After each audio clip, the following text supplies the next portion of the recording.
The hammer struck marble with a sound like thunder splitting the earth. Marcus Rivera stood in the abandoned chapel's dim light, his chest heaving as fragments of the Virgin Mary statue scattered across the stone floor. Each piece seemed to fall in slow motion, creating a symphony of destruction that echoed off the vaulted ceiling. For a moment, silence pressed against the Gothic walls like a held breath. Then came the smoke. It wasn't natural smoke, not the grey wisps of dust you'd expect from shattered stone.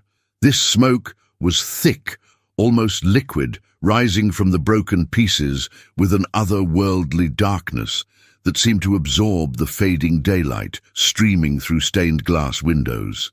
The air itself felt heavy, charged with an energy that made the hair on Marcus's arms stand on end.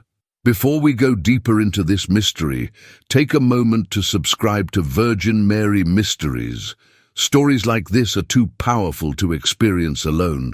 Marcus stumbled backward, his hammer clattering to the floor with a metallic ring that seemed to go on forever. The smoke continued to rise, defying every law of physics, swirling upward in deliberate spirals that formed shapes that looked disturbingly human. His breath caught in his throat as he saw it, a figure emerging from the darkness, translucent but unmistakably real, wearing robes that seemed to flow like water against an invisible wind.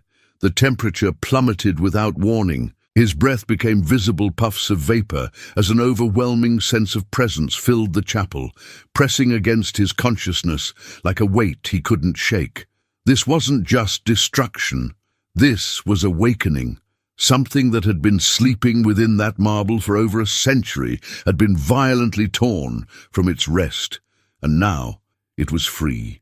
As the figure in the smoke turned toward him, Marcus saw her face clearly for the first time.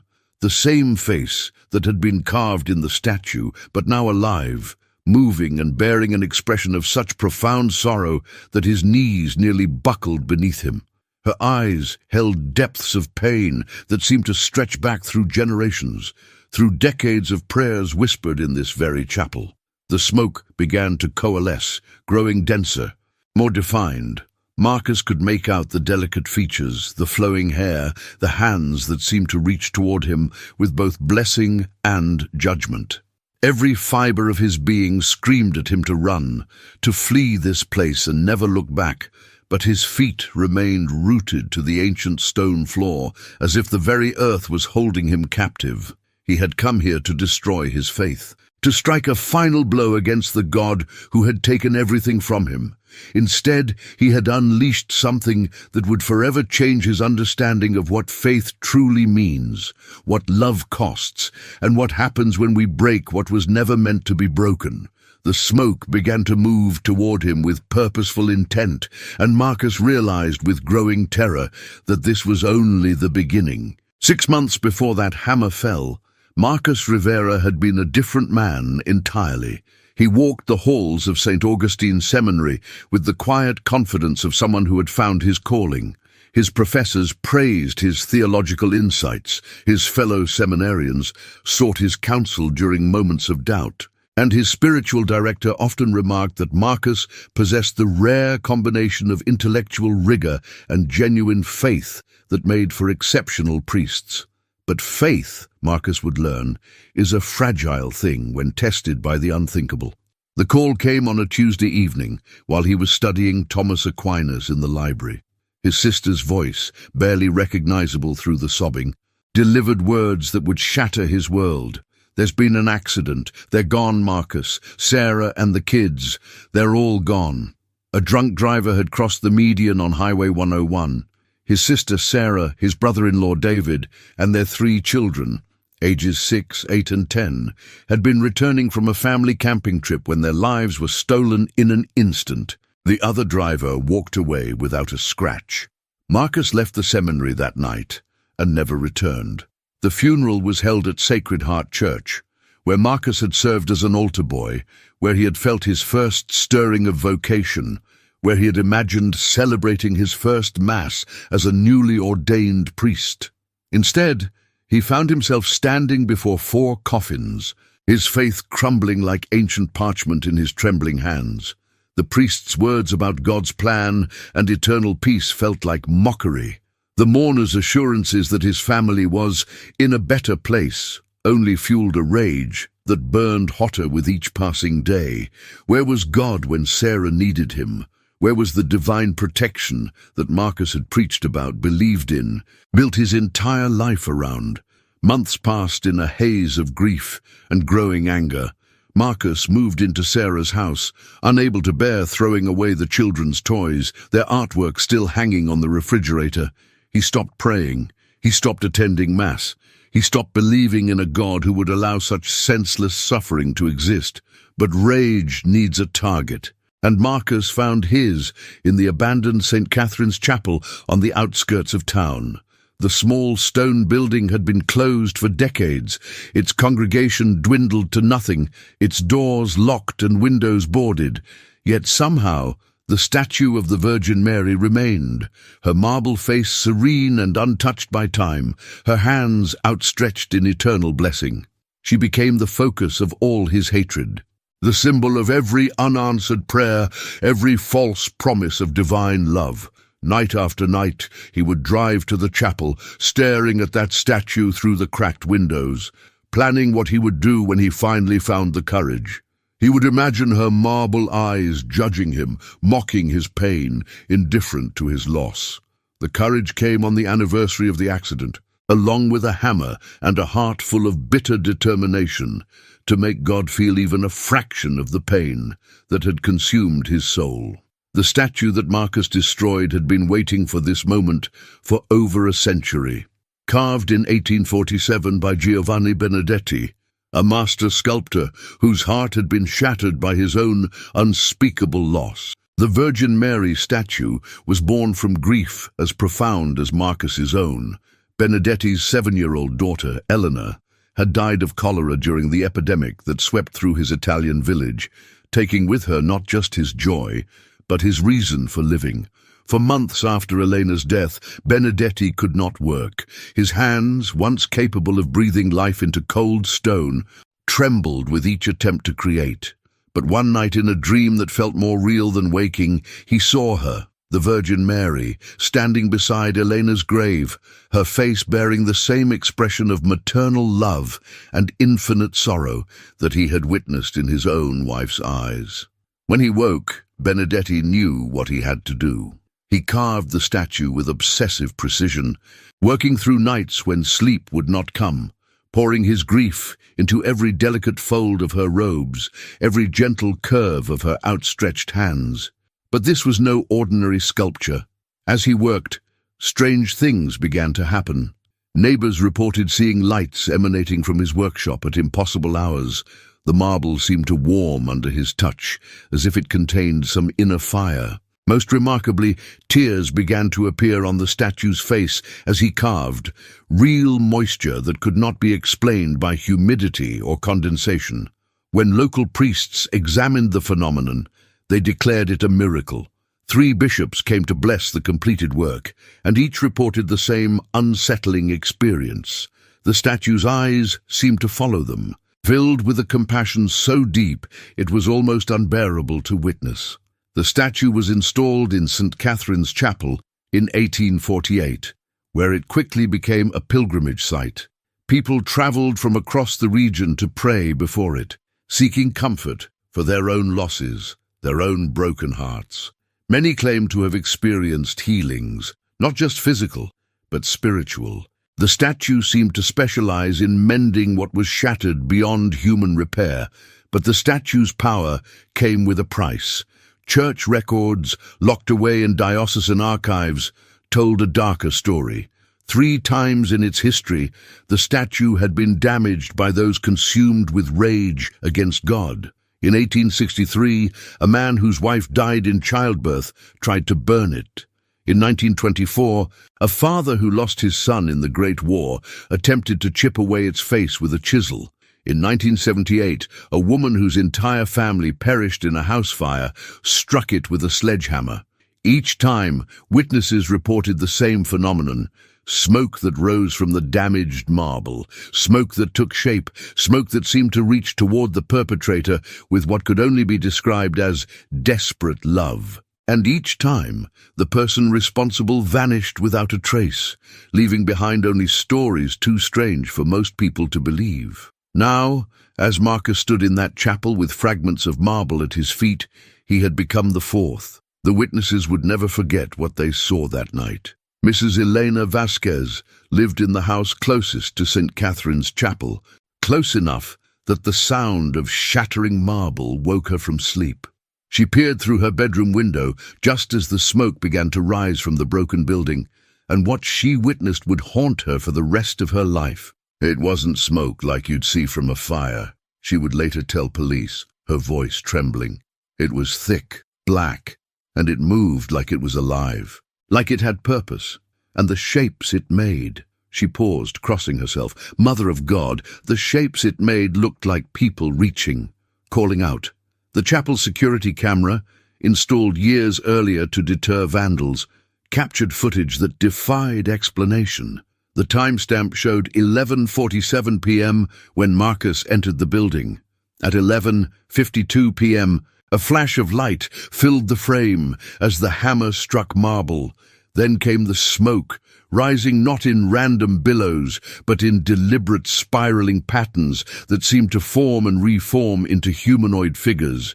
But it was what happened next that made investigators question their own sanity. The smoke didn't dissipate. Instead, it began to move through the chapel with unmistakable intelligence, flowing around obstacles, reaching toward Marcus with what could only be described as intention. And for 17 minutes, the exact duration captured on camera, the smoke maintained its form, pulsing with an inner light that had no earthly source. If this story is pulling you in, subscribe now and tell me in the comments what you believe is really happening. Your insight might reveal something we haven't seen yet. Marcus himself remembered fragments of those 17 minutes like shards of a broken dream. The overwhelming presence that seemed to wrap around him like invisible arms. The whispers in a language he didn't recognize but somehow understood. The sensation of being held by something both terrible and tender, something that knew his pain more intimately than he knew it himself. When he finally stumbled out of the chapel, gasping for air that felt too thin, too charged with electricity, the smoke followed him to the threshold, but went no further. It lingered there in the doorway like a guardian, watching him retreat to his car with what he could only describe as maternal concern. But that was only the beginning of the signs. Over the following days, Marcus began experiencing phenomena that challenged everything he thought he knew about reality. He would wake to find his sister's children's artwork, which he had carefully stored away, displayed again on the refrigerator. Family photos that he had hidden in boxes appeared on mantels and side tables, arranged as if by loving hands. Most disturbing of all were the dreams, if they could be called dreams. Night after night he found himself standing in a place that existed between worlds, where his sister Sarah waited with her children, their faces radiant with a peace he had never seen in life. They spoke to him without words, conveying messages of forgiveness and love that his conscious mind rejected, but his soul absorbed like parched earth drinks rain. The smoke had not just appeared that night, it had awakened something, opened a door between worlds that Marcus wasn't sure he wanted to close. Marcus thought he could escape it by returning to normal life, but the presence had followed him home. It began subtly, a cold spot in his hallway that never warmed, despite the heater running constantly, the scent of roses appearing in rooms where no flowers had ever been, filling the air with a sweetness so intense it made his eyes water. But these were just previews of what was to come. On the third night after the chapel incident, Marcus woke to the sound of children's laughter echoing through the house. His heart stopped as he recognized the voices, his nephew Tommy's infectious giggle, little Maria's bell-like laugh, baby Carlos's delighted squeals. He stumbled through the dark hallway, following the sounds that seemed to dance just ahead of him, always one room away. When he reached the living room, the laughter stopped abruptly, leaving only the oppressive weight of silence and the unmistakable sensation that he was not alone. The figure from the smoke stood in the corner, more solid now, more real. Her robes seemed to shimmer with an inner light that cast no shadows, and her eyes held depths of sorrow that made Marcus's chest ache with sympathetic pain. She raised one hand, and in that gesture he saw not threat but invitation, not judgment but mercy. "What do you want from me?" he whispered into the darkness. The response came not in words but in visions that flooded his mind without warning. He saw Sarah's last moments, not the violent crash he had imagined, but something impossibly peaceful. He saw her face filled with light, her arms reaching towards something beautiful beyond the veil. He saw his nieces and nephew laughing and playing in a place where pain could not touch them, and he saw himself, broken and bitter, carrying a grief that was crushing the very life from his soul.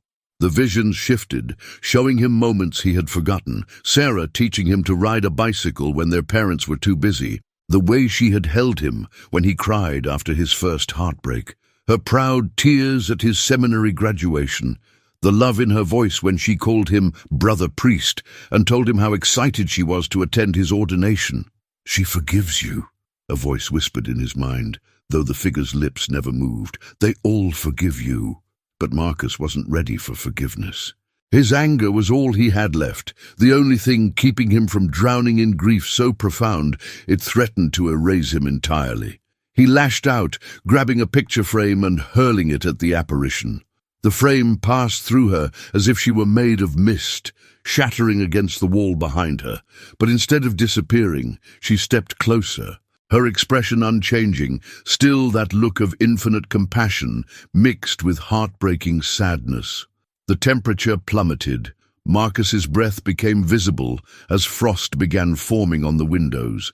Every electronic device in the house began flickering, their screens displaying fragments of memories, videos of Sarah's children, photos from family gatherings, voice messages that played in an endless, overlapping chorus of love and laughter, and ordinary moments made precious by their absence. And through it all, the figure watched him with eyes that seemed to see straight through to his soul, waiting with the patience of eternity for him to understand what she was trying to tell him. Father Miguel Santos had seen enough unexplained phenomena in his 40 years of priesthood to know when something truly extraordinary was happening. The call came from Mrs. Vasquez at dawn, her voice tight with fear, as she described the lights emanating from the abandoned chapel for 3 nights.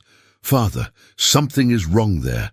The building glows from within, but there's no electricity. And the sounds."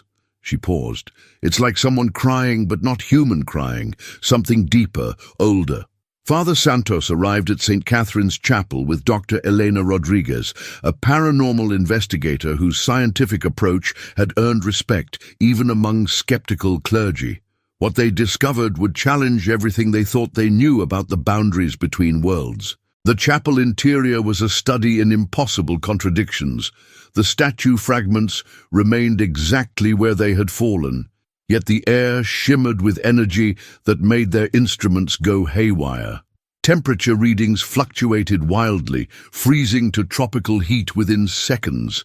Electromagnetic detectors screamed with activity from no identifiable source, but Dr. Rodriguez's audio equipment captured the most disturbing evidence. "Listen to this," she said, playing back recordings. Through static came voices, dozens speaking in languages spanning centuries, Latin prayers mixed with ancient Aramaic, Spanish lullabies blended with Italian folk songs, and underneath it all, a constant heartbeat, pulsing with the rhythm of eternal love. Father Santos recognized the Latin prayers, funeral rites, blessing ceremonies, baptismal hymns. The voices seemed to be every person who had ever prayed before the statue, their words trapped and preserved within the sacred space. "There's more," Dr. Rodriguez continued, her face pale. "Every few hours all other voices stop, and we hear just one, a woman speaking modern English. She repeats, "Find Marcus Rivera. Help him understand. Time is running short." Their investigation revealed the chapel's hidden history, deliberately buried in diocesan records. The 3 previous statue attacks hadn't just caused disappearances, they had strengthened whatever presence resided within the marble, as if destruction fed its power rather than diminishing it. Most disturbing were archived photographs showing the statue after each attack. New details appeared carved into marble, details that hadn't been there before. A tear after 1863, a child's handprint-shaped crack after 1924. Additional robe folds after 1978, as if gathering invisible children under her protective embrace. "Whatever's happening," Father Santos told Dr. Rodriguez as they examined the evidence, "it's not random. There's purpose. Marcus Rivera isn't a victim of supernatural attack. He's being called to something greater than we understand." Their investigation was interrupted by a phone call that would change everything. The voice was weak, barely above a whisper, but unmistakably desperate. "Father Santos, this is Marcus Rivera. I know you've been investigating the chapel. I need to see you tonight, because I think I'm disappearing." When Father Santos and Dr. Rodriguez arrived at Marcus's house, they found a man who was literally fading away. His skin had taken on a translucent quality, as if he were becoming part of the air itself. When he moved, after images lingered before dissolving, creating multiple overlapping versions of himself. Most disturbing, when he spoke, his voice echoed with harmonies that shouldn't have been possible from a single throat. "It started 3 days ago," Marcus whispered, his words seeming to come from everywhere at once. "First, my reflection began disappearing from mirrors, then photographs of me started going blank. Yesterday, my shadow abandoned me." He held up his hand. No shadow fell on the wall. Dr. Rodriguez's instruments went haywire in his presence. Electromagnetic detectors screamed continuously, while temperature readings showed impossible fluctuations around his body. But the audio equipment captured the most extraordinary evidence. Marcus's voice was harmonizing with itself, creating chords in languages he'd never learned. "The dreams are constant now," he continued, flickering like a candle flame. "I see them. Every person who ever prayed before that statue. Their stories, their pain, their hopes.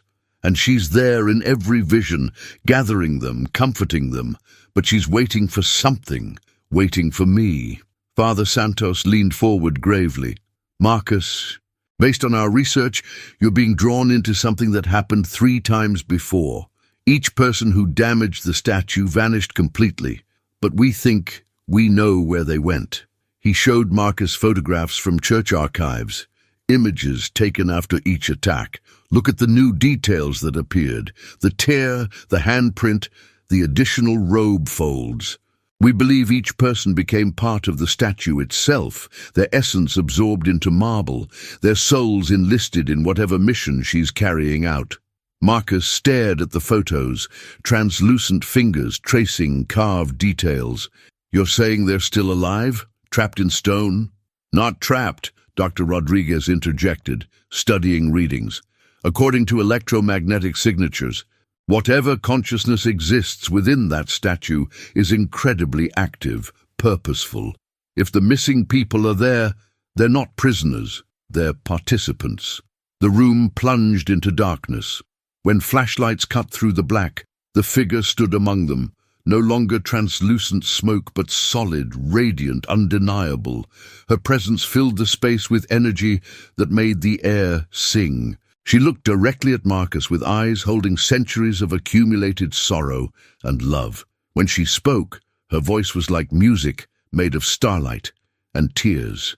"My child, your pain calls to every mother's broken heart, but your rage has become a wall between you and surrounding love. Sarah and her children wait, but they cannot reach you while you remain sealed in anger."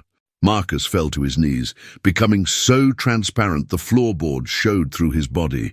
"I don't know how to let go. The anger is all I have left." "No," she whispered, extending her hand. "Love is what you have left. Love that never dies, never fades. But you must choose. Come with me and learn what love truly means, or fade into nothing with anger as your only companion." Marcus looked up at the figure's outstretched hand, and in that moment, everything changed. As his translucent fingers touched hers, the world dissolved. He found himself in a place between heartbeats, between breaths, where love lives eternal. Here, beyond physical reality, he finally understood the truth. The Virgin Mary wasn't the figure before him.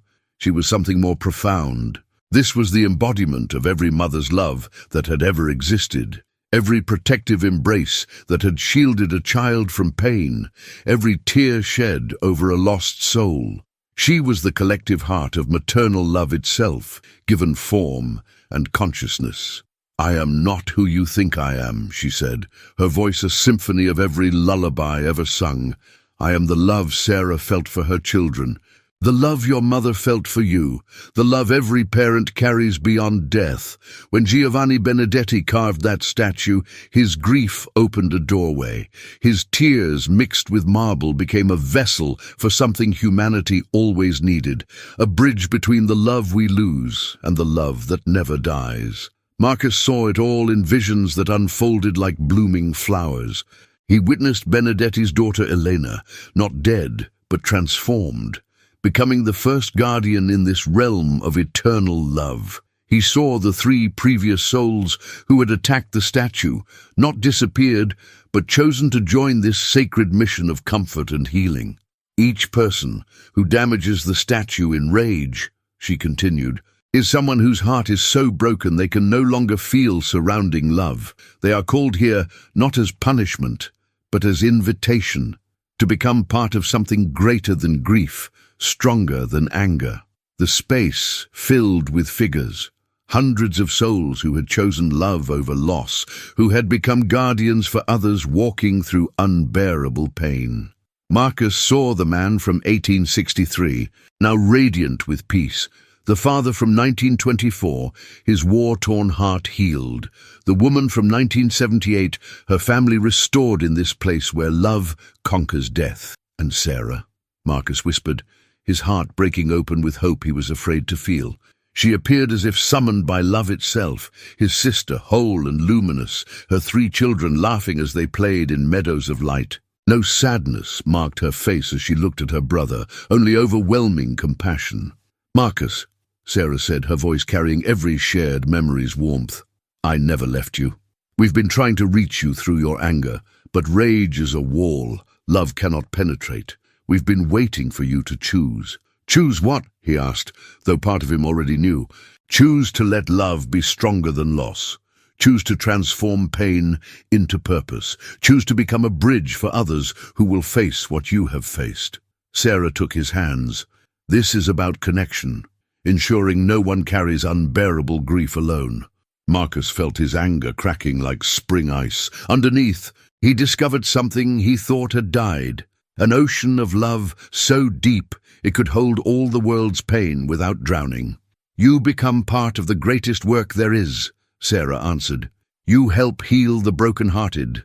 Marcus opened his eyes in Father Santos's arms, solid and whole once again. The supernatural translucency was gone, his shadow had returned, and when Dr. Rodriguez checked her instruments, they registered normal human readings for the first time in days, but Marcus himself was forever changed in ways that defied measurement. "How long was I gone?"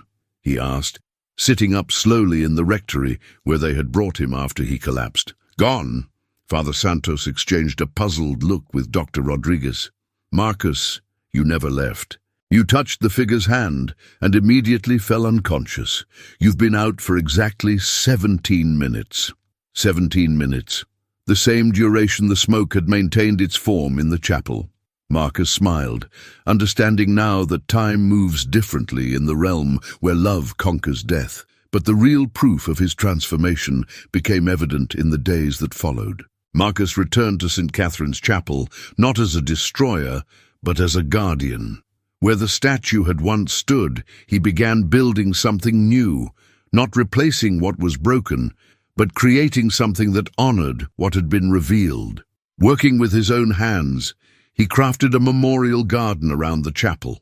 Each plant he chose had meaning: roses for love that transcends death, lilies for resurrection and renewal, forget-me-nots for memories that bless rather than burden. At the center, where the statue fragments had fallen, he placed a simple stone bench with an inscription: "For all who carry burdens too heavy for one heart to bear." People began coming. First, it was Mrs. Vasquez, drawn by curiosity about the strange man who had returned to tend the place he had once tried to destroy. But when she sat on that bench and spoke aloud to Marcus about her own losses, a son killed in Vietnam, a husband taken by cancer, something miraculous happened. Marcus listened with a depth of understanding that seemed impossible from someone so young. His words, when they came, carried a weight of compassion that spoke directly to the places where her heart had broken. She left feeling lighter than she had in decades. Word spread quietly through the community. Others came: parents who had lost children, children who had lost parents, souls carrying grief that felt too vast for the world to contain. Marcus met each person exactly where they were in their pain, offering not empty platitudes, but genuine understanding born from his own journey through the valley of despair. He never spoke of what he had experienced in that otherworldly realm, never claimed special powers or divine revelation. He simply loved people in their brokenness until they remembered they were more than their losses. The chapel grounds became known as a place where healing happened, not through miracles or supernatural intervention, but through the simple, profound act of one broken person helping another discover that love is stronger than loss. And sometimes, on quiet evenings when the light fell just right through the chapel windows, visitors reported seeing additional figures working alongside Marcus in the garden. Translucent forms that moved with purpose and radiated peace, tending to both the flowers and the hearts of all who sought comfort there. Marcus would smile when people mentioned these sightings, but he never confirmed or denied what others saw. He simply continued his work, knowing that some truths are too sacred for words. The section is too long. Let me trim it down. Section 10, The Legacy, revised. Today, 15 years later, St. Catherine's Chapel stands as more than just a memorial. It has become a pilgrimage site for the broken-hearted. The memorial garden Marcus created has grown into something extraordinary. Visitors from around the world come to sit on that simple stone bench, drawn by stories of healing that defy explanation. The roses bloom year-round despite the climate. The lilies seem to glow with inner light, and the forget-me-nots form patterns that shift like living mandalas. Marcus, now in his 50s, with silver threading through his dark hair, still tends the garden every morning. But he is no longer alone. A community has grown around the chapel, people who came seeking comfort and chose to stay, becoming part of something larger than their individual grief. Dr. Rodriguez continued studying the phenomena for years, eventually publishing findings in The Healing Power of Witnessed Sorrow. Her research documented over 300 cases of people experiencing profound psychological healing after visiting the chapel grounds. The scientific community remains skeptical, but the evidence is undeniable. Something transformative happens there. Father Santos, now retired, serves as unofficial chaplain for the site. He offers no religious services, makes no theological claims, but simply provides presence for those who need to speak their pain aloud to someone who will truly listen. The original statue fragments were never found. Despite extensive searches, every piece of Giovanni Benedetti's marble masterpiece vanished, as if the earth itself had reclaimed them. Some say they dissolved into the garden soil, blessing the ground where new life would grow. Perhaps the most remarkable aspect is what happens to those who choose to become caretakers there. Each person who commits to serving others through their grief experiences transformation. Their pain doesn't disappear. It becomes consecrated, transformed from burden into bridge that helps others cross dark valleys of loss. Marcus often tells visitors the chapel's true miracle isn't supernatural. It's the simple, revolutionary act of turning wounds into wells of compassion. When we stop hoarding our pain and start sharing it, he says, we discover that love really is stronger than death, connection more powerful than loss. On quiet evenings, visitors still report seeing translucent figures moving through the garden. The sightings have become so common that local tour guides mention them as matter-of-fact features. These guardians, witnesses say, tend not just the flowers, but the hearts of all who seek comfort. Sometimes, when someone sits on that bench carrying profound grief, a gentle presence seems to settle beside them. Not visible exactly, but unmistakably real. A mother's love that transcends every boundary, every loss, every fear that love is not enough. The question that haunts everyone who hears Marcus's story isn't whether these phenomena are real. The question is simpler and more profound. When we break what is sacred, what sacred thing might we become? If this story moved you, subscribe to Virgin Mary Mysteries so you never miss the next chapter in these extraordinary mysteries.